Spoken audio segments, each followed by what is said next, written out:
దేవునికి స్తోత్రం. సంఖ్యాకాండము 17వ అధ్యాయము. ఇక్కడ 16-17 అధ్యాయాలలో మరి లేవీలు కూడా యాజకత్వాన్ని కోరుకుంటున్నట్టుగా మరి మనం చూసాము.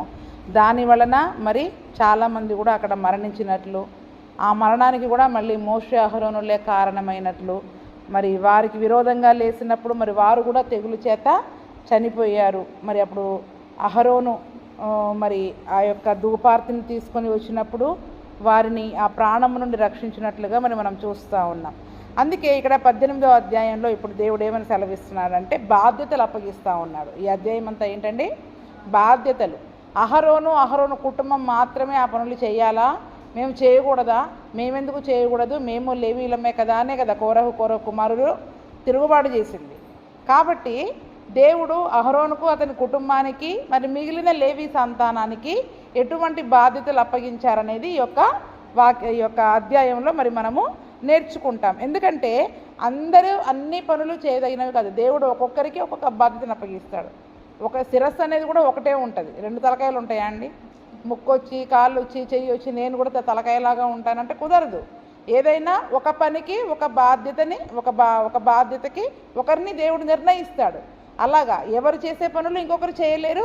ఎవరు లేకున్నా ఆ యొక్క పని అనేది సక్రమంగా జరగదు. అందరూ ముఖ్యమైనవే. అన్ని అవయవాలు శరీరంలో ఎట్లా ముఖ్యమైనవో అలాగే మందిరంలో మనం చేసే పనులలో కూడా అన్ని పనులు ముఖ్యమైనవే.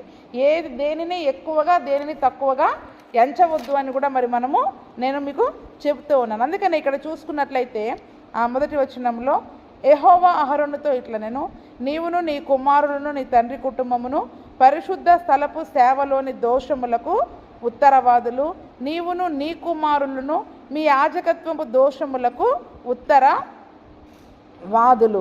మరియు నీ తండ్రి గోత్రమును అనగా లేవి గోత్రికులను నీ సహోదరులను నీవు దగ్గరికి తీసుకుని రావలను. వారు నీతో కలిసి నీకు పరిచర్య చేయుదురు. అయితే నీవును నీ కుమారులను సాక్ష్యపు గుడారము ఎదుట సేవ చేయవలను. ఇక్కడ చూడండి, అహరోనుతో ఏమని చెప్తూ ఉన్నాడు? నీవు, నీ కుమారులు, నీ తండ్రి కుటుంబం. అంటే అహరోను యొక్క కుటుంబము, అహరోను యొక్క కుమారులు పరిశుద్ధ స్థలములో సేవ చేయడానికి వారు నిర్ణయించబడ్డారు కదండి. ఆ యొక్క పరిశుద్ధ స్థలములో అంటే మందిరము లోపల ఏమేమి ఉంటాయి? పరిశుద్ధ స్థలములో మాటికి మర్చిపోతుంటాం. ఏముంటాయి? మొట్టమొదటిగా దీపవృక్షము, సన్నిధి రొట్టెల బల్ల, ప్రార్థన వేదిక, ధూప వేదిక కదండి. అంటే ఇక్కడ మరి ధూప వేదిక మీద ధూపం వేసే ఈ పనే కానీ, దీపవృక్షాన్ని సవరించే పనే కానీ, సన్నిధి రొట్టెల మీద బల్లను సరిచేసే పనే కానీ, కరుణాపీఠమును మరి దానిని కప్పే పనే కానీ, మరి ఒకవేళ వారు ప్రయాణం అయ్యేటప్పుడు కూడా ఆ మందిరములోని పనులు అవన్నీ చేసే పని కేవలం ఎవరికి ఇవ్వబడింది? అహరోనుకి, లేవీలకు కాదు. అహరోనుకి, అతని కుమారులకి. మళ్ళీ అతని కుమారుడే చేయాలి. ఏ ఇతర లేవీయుడు కూడా చేయడానికి వీలు లేదు. అహరోనికి కొడుకు, అతనికి కొడుకు, అతని కొడుకులు మాత్రమే ఈ మందిరము లోపల పని చెయ్యాలి. ఎవరికి కూడా చేయడానికి లేదు. అంతేకాదు, యాజకత్వపు దోషాలకి మీరే ఉత్తరవాదులు. ఈ పరిశుద్ధ స్థలం యొక్క సేవలో ఏదైనా దోషము జరిగినా, ఈ యొక్క యాజకత్వపు పరిచర్యలో ఏ దోషమైనా జరిగినా దానికి ఉత్తరవాదులు అహరోను, అతని కుమారులు మాత్రమే. ఎందుకంటే దేవుడు ఒక బాధ్యతను వారికి అప్పగించాడు. ఆ బాధ్యతను అనుసరించి చేయలేకపోతే పొరపాటున ఈరోజు నాకు కుదరదు నువ్వు చెయ్యి అనడానికి లేదు. అక్కడ ఖచ్చితంగా వాళ్ళే చేయాలి. అంటే ఎంత కఠినమైన పరిస్థితులు వచ్చినా ఆ మందిరం విడిచిపెట్టుకోవడానికి లేదు. ఈరోజు మన బాధ్యతలను విడిచిపెట్టి మనం చాలా సులువుగా మందిరానికి రాకుండా మానేస్తాం. ప్రార్థనలు మానేస్తాం, ఆదివారాలు మానేస్తాం, శుక్రవారాలు మానేస్తాం, విజ్ఞాపనలు మానేస్తాం. నేను కాకపోతే ఇంకొకరు చేస్తారు కదండి. మనకేముంది, నేను కాకపోతే ఇంకొకరు చేస్తారు అని మనం అన్నీ మానేస్తూ ఉంటాం. కానీ అక్కడ అహరోనికి, అతని కుటుంబానికి చూడండి, మానేసే ప్రసక్తే లేదు. ఖచ్చితంగా వారు చేయాల్సిన పనిని వారే. ఆ మందిర విషయంలో, పరిశుద్ధ స్థలం విషయంలో, యాజక పరిచర్య చేసే విషయంలో ఎక్కడ పొరపాటున ఏ దోషమన్నా జరిగినా దానికి లెక్క ఎవరు అప్పచెప్పాలి? వాళ్ళే ఉత్తరవాదులు. అంటే ఆ నిందకి, ఆ యొక్క పనికి వారే బాధ్యులు. వారే దేవుని దగ్గర లెక్క అప్పచెప్పాలి. ఎందుకు ఇలా జరిగింది అంటే, అయ్యో నేను చూసుకోలేదయ్యా, నేను వాళ్ళకి అప్పగించానయ్యా, నేను వీళ్ళకి అప్పగించానయ్యా అనడానికి లేదు.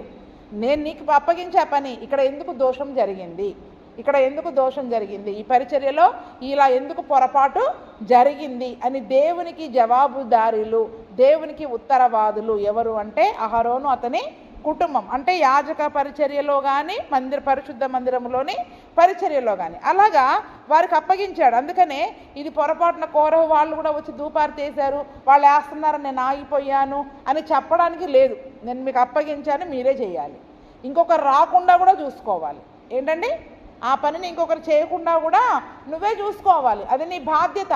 నా దోషం జరిగింది, వాళ్ళు వచ్చి చేశారు, వీళ్ళు వచ్చి చేశారు, నా పనిని వాళ్ళు లాక్కున్నారు అనడానికి వీళ్ళు లేదు. అక్కడ ఎవరు దేవుడికి ఎవరు ఏ బాధ్యతలను అప్పగిస్తే ఆ పనిని మాత్రమే మరి వారు చెయ్యాలి. అందుకనే మరి ఆ దినమున చూడండి, పరిశుద్ధ స్థలంలో చాలా దోషాలు అనేవి జరుగుతూనే ఉండేవి ఆ రోజుల్లో కదండి.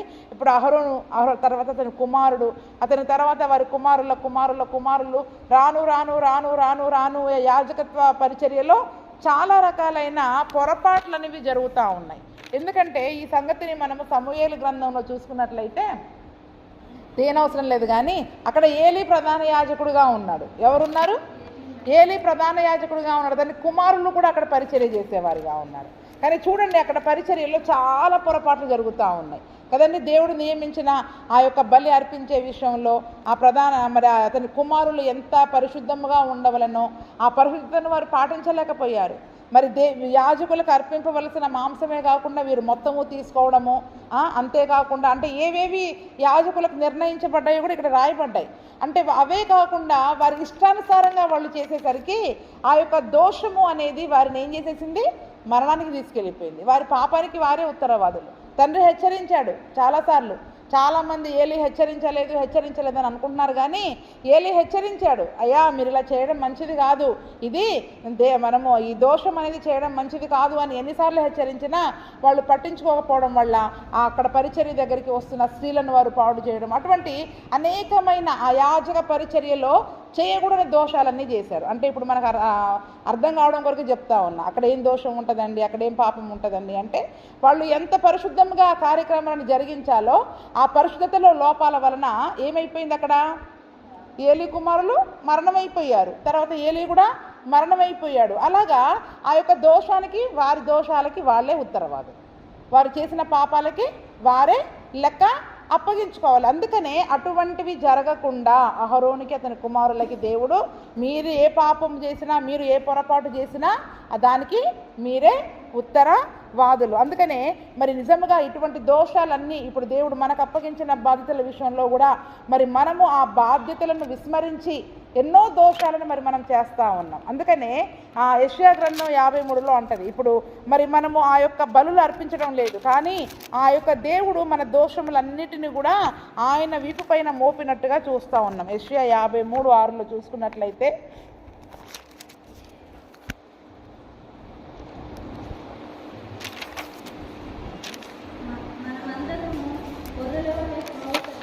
మనమందరము గొర్రెల వలె త్రోవ తప్పిపోతిమి, మనలో ప్రతివాడును తనకిష్టమైన త్రోవకు తొలగెను, యెహోవా మన అందరి దోషమును ఎవరి మీద మోపాడండి, అతని మీద మోపాడు. అంటే చూడండి, యాజక పరిచర్యలో పరిశుద్ధ స్థలంలో చేయవలసిన అనేకమైన పనులలో జరిగిన దోషాలకి ఆ రోజు అహరోను కుటుంబము, ఏలీ కుటుంబము, మరి సమూయేలు తర్వాత సమూయేలు యొక్క పిల్లలు కూడా ఆ పరిచర్యను కొనసాగించలేకపోయారు. కాబట్టి సమూయేలు తర్వాత రాజుల కాలం వచ్చేసింది కదండి. అంటే ఇప్పుడు వారు చావవలసిందే, అహరోను అతని కుమారులైన ఏమవ్వాల్సిందే, చావవలసిందే. మరి అహరోను యొక్క ఇద్దరు కుమారులు కూడా మరి అగ్నిని దేవుని సన్నిధికి తీసుకుని వచ్చి ఏం చేశారు, చచ్చిపోయారు. అంటే ఎవరైనా చావవలసిందే. కాబట్టి అటువంటి మరణకరమైన దోషము నుండి కూడా యేసు ప్రభుల వారు కలువరి శిలువలో ఏం చేశారండి, మనందరి దోషాలను దేవుడు ఏం చేశాడంట, యేసు ప్రభు పైన మోపాడు. అందుకనే ఆ యొక్క మాటలను మనం అర్థం చేసుకుంటూ ఉన్నప్పుడు, చదువుతూ ఉన్నప్పుడు ఏ దోషము, ఎందుకు దోషము, ఎవరి దోషము అనేది మనం అర్థం చేసుకోవాలి. ఇప్పుడు మరి క్రొత్త నిబంధన కాలంలో కూడా పరిశుద్ధ మందిరంలో మనకు కూడా కొన్ని పరిచర్యలు, బాధ్యతలు అనేవి దేవుడు మనకు నియమించాడు. అది దాని ప్రకారము మనం బాధ్యతగా చేయకపోయినా అది దేవుని దృష్టిలో దోషమే, అదే దోషమే. అందుకనే మన దోషముల నిమిత్తము అతను నలుగగొట్టబడిన 11వ వచనం చూడండి, అదే 53:11లో కూడా చూస్తే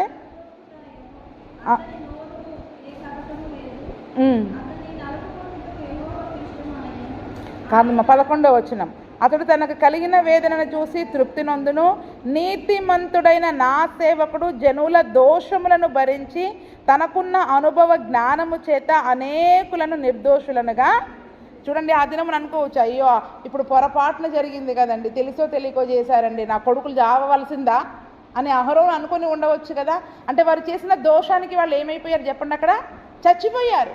అంటే నిజానికి మనం చేసిన దోషాలకి మనం చావవలసిన వారము, కానీ యేసు ప్రభుల వారు ఆ నీతిమంతుడిగా మనందరి దోషములను భరించి తనకున్న అనుభవ జ్ఞానం చేత మనల్ని ఏం చేస్తున్నారండి, నిర్దోషులనుగా చేస్తూ ఉన్నారు. నిజానికి మనం దోషులముగా ఎన్నో బాధ్యతలను మనము చేయకుండా చావవలసిన వారమే, కానీ ఆయన సిలువలో మన కొరకు బలియాగం అవడం ద్వారా మన దోషములను ఏం చేశారంట, దోషముల నుండి విమోచించి నిర్దోషులనుగా మనల్ని చేశారు కదండి. అంటే ఒక రకంగా ఈరోజు మనం నిర్దోషులముగా మార్చబడుతున్నాము అంటే అది యేసయ్య రక్తము ద్వారానే.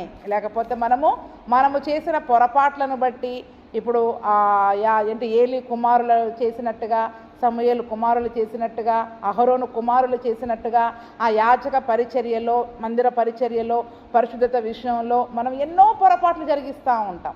కానీ అటువంటి పొరపాట్ల ద్వారా నిజానికి మనం చావవలసిన వారమే. కానీ యేసు ప్రభు కలువరి సిలువలో మరణించడం ద్వారా మన దోషములను ఏం చేశారండి, ఆయన దోషముల నుండి విడిపించి నిర్దోషులనుగా మరి మనల్ని చేసినట్టుగా చూస్తూ ఉన్నాం. అందుకనే ఆ దినమున వారే ఉత్తరవాదులు. ఇప్పుడు ఎవరు ఉత్తరవాది? యేసయ్య రక్తము. యేసయ్య రక్తము మన పక్షముగా ఏం చేస్తుందంట, విజ్ఞాపనం చేస్తూ ఉంది. లేదు వారు దోషులు కాదు, వారు చావడానికి అర్హులు కాదు, ఎందుకంటే వారి దోషాల కొరకు నేను కలువరి సిలువలో నేను బలియాగమయ్యాను అని దేవుడు మన పక్షంగా ఇప్పుడు తండ్రి దగ్గర ఏం చేస్తూ ఉంటాడు.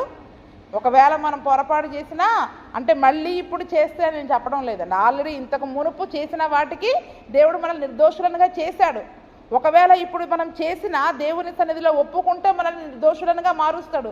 కానీ ఒప్పుకోకుండా ఉంటే తండ్రి కూడా యేసు ప్రభుల వారు కూడా ఏం చేయలేరు. ఒకవేళ మనం ఒప్పుకుంటే లేదు నా రక్తము వలన అతను నా సన్నిధిలో ప్రార్థన చేశాడు, నేను నా రక్తం వలన నేను అతన్ని శుద్ధినిగా చేశాను, అతనిలో ఏ దోషము లేదు అని మన దోషములను ఏం చేస్తున్నాడంట, ఆయన రక్తంలో కడిగి నిర్దోషులనుగా దేవుని దగ్గర రుజువు చేస్తూ ఉన్నాడంట. నిజంగా ఎంత గొప్ప ధన్యత కదా. ఎవరు చేస్తారు చెప్పండి ఆ పని?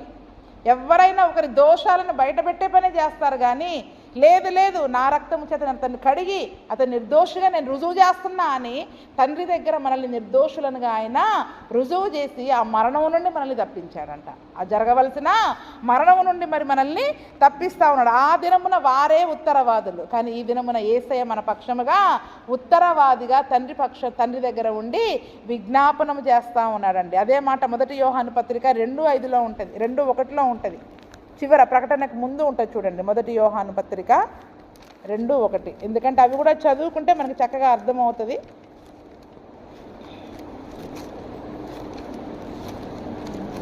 మొదటి యోహాను పత్రిక 2వ అధ్యాయము 1వ వచనం. నా చిన్న పిల్లలారా, మీరు పాపము చేయకుండుటకై ఈ సంగతులను మీకు ఎవడైనను పాపము చేసిన ఎడల నీతిమంతుడైన యేసు క్రీస్తు అను ఉత్తరవాది తండ్రి యొద్ద మనకున్నాడు. ఆయనే మన పాపములకు శాంతికరమై ఉన్నాడు. మన పాపములకు మాత్రమే కాదు, సర్వలోకమునకు శాంతికరమై ఉన్నాడు. దేవునికి స్తోత్రం.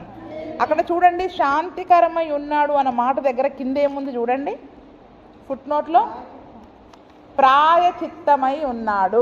అంటే మన పాపాలకి మన దోషాలకి ప్రాయచిత్తము చేసి శాంతికరమైన దేవుడిగా మరి మన జీవితంలో మనకు శాంతిని అనుగ్రహించే దేవుడుగా ఉన్నాడు. ఎవరు? నీతిమంతుడైన యేసుక్రీస్తు అనే ఉత్తరవాది. ఉత్తరవాది అనే మాటకి చూడండి అక్కడ ఏమని అర్థం ఉంది? ఆదరణకర్త.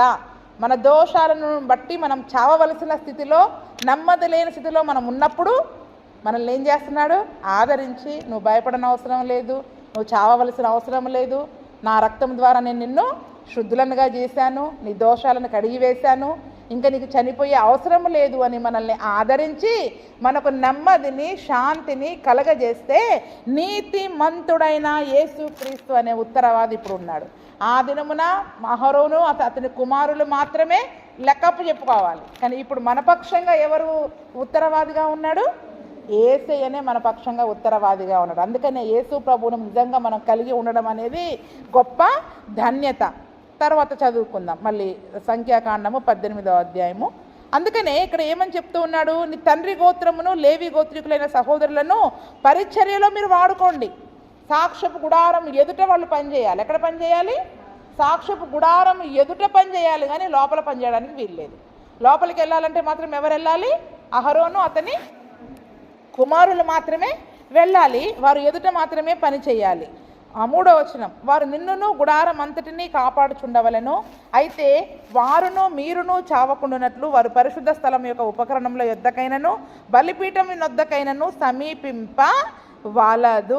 వారు నీతో కలిసి ప్రత్యక్షపు గుడారములోని సమస్త సేవ విషయంలో దానిని కాపాడవలెను. చూడండి, ఇక్కడ మరి ప్రధాన యాజకుడైన యేసు ప్రభుల వారు అహరోను స్థానంలో వచ్చి ఈరోజు తనే మన దోషాలకి ప్రాయశ్చిత్తం చేశాడు. కాబట్టి ఇప్పుడు మరి మనమందరినీ కూడా ఆయన రాజ్యం కొరకు యాజకులనుగా చేసుకున్నాడు కదా. అంటే ఇప్పుడు ఈ లేవి సంతానంలో మనం అందరం యాజకులుగా ఉన్నట్టుగా కదండి. అహరోను స్థానంలో యేసు ప్రభు ఉన్నాడు. ఈ లేవి పరిచర్య చేసే యాజకుల గ్రూప్లో ఎవరమున్నాం? ఇప్పుడు మరి మనం ఉన్నాం. కాబట్టి మనం ఏం చేయాలంటే ఇప్పుడు గుడారం అంతటిని కాపాడాలి. ఏం చేయాలంట?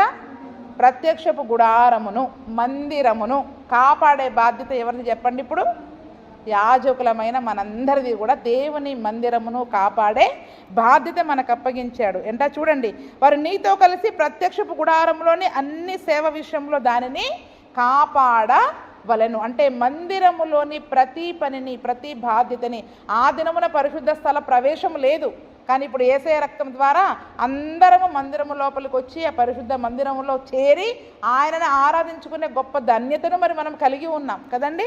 ఆ ధన్యతను మరి మనం కలిగి ఉన్నాం. కాబట్టి మరి వారు ఆ దినమున దేవుడు నిర్ణయించింది ఏంటంటే పరిశుద్ధ స్థలంలోని ఉపకరణాల దగ్గరికి రాకూడదు. అతి పరిశుద్ధ స్థలంలోని ఉపకరణాల దగ్గరికి వారు రాకూడదు. అందుకనే ప్రయాణమయ్యేటప్పుడు కూడా అహరోను ఎలియాజరు వచ్చి ఏం చేయాలి?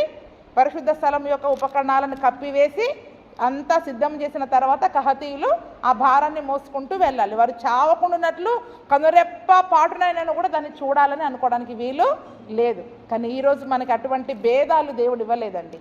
అందరినీ సమానులుగా చేసి ఆయన పరిశుద్ధ మందిరంలోనికి మనల్ని ప్రవేశింపచేశాడు. కానీ దేవుని మందిరమును కాపాడుకునే బాధ్యత ప్రతి ఒక్కరిది. నాకు ఇక్కడ బాధ్యత లేదు అని అనుకోవడానికి లేదు. కొద్దిమందే బాధ్యత కలిగి ఉంటారు, మిగిలిన వారు బాధ్యత పట్టించుకోరు. మందిరంలో ఏది జరిగినా నాకు సంబంధం లేదు, అడిగితే చూద్దాం, చెప్పితే చేద్దాం అన్నట్లుగా ఉండేవారిగా ఉండడానికి వీలు లేదు. అందుకనే సాక్ష్యపు గుడారమును మందిరమును కాపాడే పనే కాదు, ఇప్పుడు మన దేహం అనే దేవాలయం కూడా గుడారం వంటిదే. దాన్ని కాపాడుకోవాలి, దాన్ని కాపాడుకునే బాధ్యత మనదే. మన మందిరమును కాపాడుకునే బాధ్యత మనదే. ఇహలోకంలో గుడారం అంటే మన ఇల్లు, మన కుటుంబాలను కాపాడుకునే బాధ్యత కూడా మనదే. అందుకనే యాజక పరిచర్యలో మన ఇంటిని కాపాడుకోవాలి. ఇంటి మీదకి దోషం రాకుండా, ఇంటి మీదకి పాపం రాకుండా, ఇంటి కొరకు మరి మనం దేవుని సన్నిధిలో విజ్ఞాపనం చేసేవారిగా ఉండాలి. మందిర సంబంధమైన పనులను దానిని కాపాడే విషయంలో బాధ్యత కలిగి ఉండాలి. మన దేహం అనే ఈ గుడారము కూడా పాపంలో పడకుండా పరిశుద్ధతను కలిగి ఉండేటట్లుగా ప్రతి క్రైస్తవుడు, ప్రతి విశ్వాసి ఈ బాధ్యత ఇప్పుడు కొత్త నిబంధన కాలంలో దేవుడు మరి మనకు ఇచ్చాడు. కాబట్టి ఆ దినమున వారు బాధ్యత చేయాల్సిందే. ఆ పనిని దేవుడు వారికి అప్పగించినట్టుగా ఈ దినమున కూడా మరి మనకు ఆ పనులను అప్పగించినట్లుగా చూస్తూ ఉన్నాం. 5వ వచనం, అన్యుడి మీదకు సమీపింపకూడదు. ఇక మీదట మీరు పరిశుద్ధ స్థలమును బలిపీఠమును కాపాడవలను. అప్పుడు ఇజ్రాయేలుల మీదికి కోపము రాదు. ఇదిగో నేను ఇజ్రాయేలుల మధ్య నుండి లేవీలైన మీ సహోదరులను తీసుకొని ఉన్నాను. ప్రత్యక్షపు గుడారం యొక్క సేవ చేయుటకు వారు యెహోవా వలన మీకు అప్పగింపబడి ఉన్నారు. ఎందుకంటే ఇజ్రాయేలులో నుండి దేవుడు యవనస్తులను తీసుకోలే. వారందరిని దేని కొరకు తీసుకున్నాడు? యుద్ధము కొరకు సైనికులుగా చేయడానికి 20 సంవత్సరాల పైబడిన వారందరినీ తీసుకున్నాడు. కానీ వారికి ప్రతిగా ఎవరిని తీసుకున్నాడు?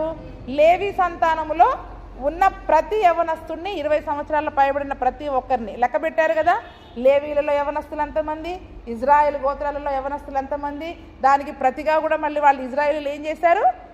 జనాలు తక్కువగా ఉంటే దానికి ప్రతిగా ఇంత వెల అనేది చెల్లించి దానికి కూడా మరి వారు ప్రాయశ్చిత్తం చేసుకున్నారు. అందుకనే లేవీలకు ఇవ్వబడిన బాధ్యత ఏంటంటే ఇజ్రాయేలులో నుండి నేను మిమ్మల్ని ప్రత్యేకించుకున్నా. ఇజ్రాయేలులో నుండి లేవీయులను దేవుడు ఏం చేశాడు? ప్రత్యేకించుకొని మందిర పరిచర్య కొరకు దేవుడు వారిని వాడుకుంటున్నారు. దాని కొరకు అహరోనుకు అప్పగింపబడ్డారు వాళ్ళు. అహరోనుకి అతని కుమారులకి అప్పగింపబడ్డ వాళ్ళు. అంటే ఈ దినమున మరి ఇంత కోటాను కోట్ల ప్రజలలో నుండి దేవుడు మనల్ని ఏర్పరచుకొని మనల్ని ఎవరు అప్పగించాడు?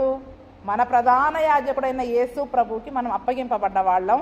కాబట్టి ఆయన చెప్పినట్టుగా ఆయన మందిరములో పరిచర్యని మరి మనము జరిగించే వారముగా మరి మనము ఉండాలి. అందుకనే ఆ దినమున అన్యుడెవరు కూడా పరిశుద్ధ స్థలానికి రాకూడదు కదండి.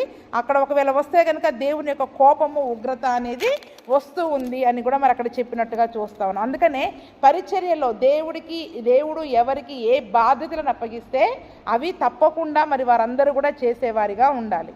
7వ వచనం, కాబట్టి నీవును నీ కుమారులను బలిపీఠపు పనులన్నిటి విషయంలో అడ్డుతెర లోపలి దాని విషయంలోనూ యాజకత్వము జరుపుచూ సేవ చేయవలను.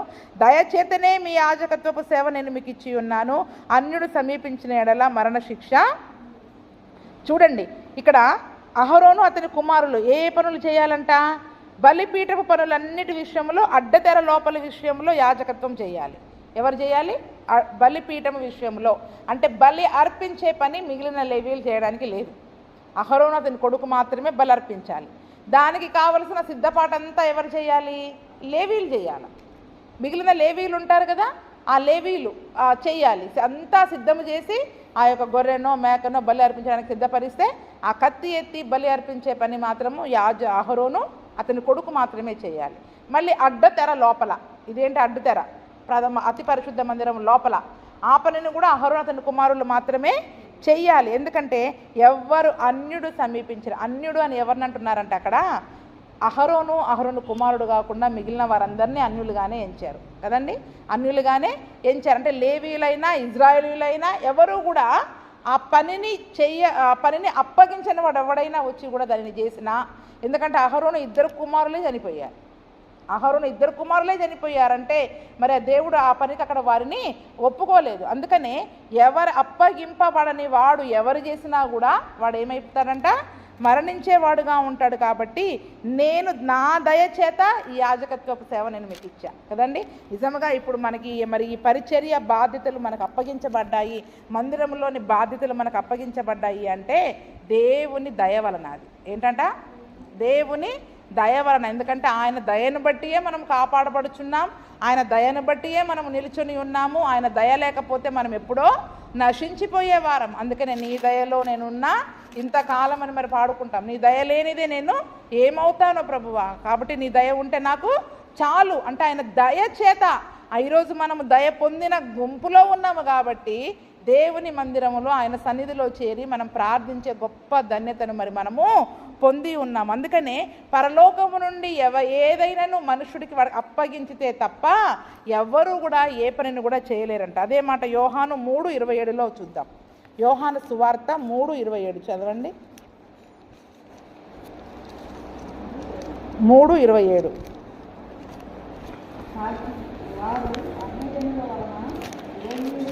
కాదమ్మా, యోహాను సువార్త 3:27 సువార్త.